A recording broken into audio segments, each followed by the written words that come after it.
এইটা কি এরকম হইতে পারে জনাব সার্জিস আলম? ধরেন শেখ হাসিনার উপরে তো আপনার কন্ট্রোল নাই, আমারও কন্ট্রোল নাই, শেখ হাসিনা আরেকটা বক্তৃতা দিল, তারপরে গিয়ে কোন বাড়িটা ভাঙবেন? না দেখুন, এখানে শেখ হাসিনা অসংখ্য বক্তৃতা দিক আর একটা বক্তৃতা দিক সেটা ফ্যাক্ট না, তবে মানুষের ভিতরে এই যে ক্ষোভ, যেই ক্ষোভটা আসলে মানুষের একটা ভিতরে 5ই অগস্টের পরে, যে কথাটি গতকালকে আমরা দেখলাম যে আমাদের উপদেষ্টা মাহফুজ ভাই যিনি রয়েছে তিনি বলেছিলেন যে মানুষ ভাঙাটা এক পাশে রেখে গড়ার দিকে মনোযোগ দিচ্ছিলেন, কিন্তু মানুষ যখন দেখছিলেন তার যেটুকু ন্যূনতম চাওয়া, ওই চাওয়াটুকু বিচারের ক্ষেত্রে হোক বা অন্যান্য পলিটিক্যাল স্পেয়ারে হোক, যেটা মানুষ এক্সপেক্ট করে ওইটুকু যখন প্রত্যাশিত অনুযায়ী পাচ্ছে না, তখন মানুষের এই ক্ষোভের উদ্গরণটা বিভিন্ন কারণে হচ্ছে এবং ঘটছে। এবং সবচেয়ে গুরুত্বপূর্ণ বিষয় হচ্ছে শেখ হাসিনা আগামীতে, আমি ধরে নিচ্ছি 1 মাস পরে কোনো বক্তব্য দিলেনও না,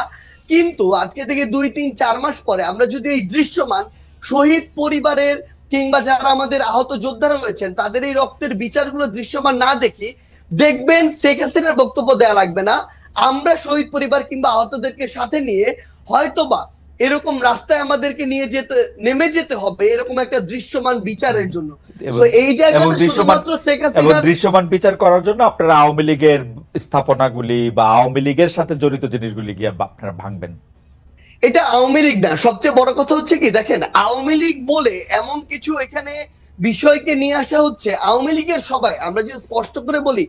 আওয়ামী লীগের যে মানুষগুলো এই বিষয়গুলোর সাথে জড়িত ছিল, হত্যাযজ্ঞের সাথে, খুনের সাথে, ফ্যাসিজমের সাথে, স্বৈরাচারের সাথে, এবং তারা যেগুলোকে সিম্বল এক প্রকার উপাসনালয় হিসেবে তৈরি করে সিম্বলাইজ করে এতদিনের রাজনীতিটা করেছে, মানুষের ক্ষোভ ওই জায়গায়। বাংলাদেশে আমি ধরে নিচ্ছি 20% মানুষ আওয়ামী লীগের সমর্থক ছিল, কই বাকি বাড়িগুলোতে তো গিয়ে হামলা করা হয়নি, ওই সমর্থকদের বাড়িতে গিয়ে কিন্তু হামলা করা হয়নি, কিন্তু এই ধানমন্ডি 32 ওই গণভবন কিংবা এই যে বিভিন্ন ভবনগুলোকে কেন্দ্র করে পুরো একটা উপাসনালয় হিসেবে প্রেজেন্ট করে এই যে রাজনীতি করা হয়েছে, মানুষের ক্ষোভটা ওই জায়গায়। এবং এটা স্পেসিফিক ভাবে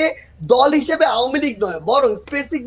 স্পেসিফিক ভাবে কিছু প্রতিষ্ঠান বা উপাদান যেগুলোকে সামনে রেখে এতদিন আওয়ামী লীগ এই অত্যাচার নিপীড়নের রাজনীতিটা করেছে। ওকে।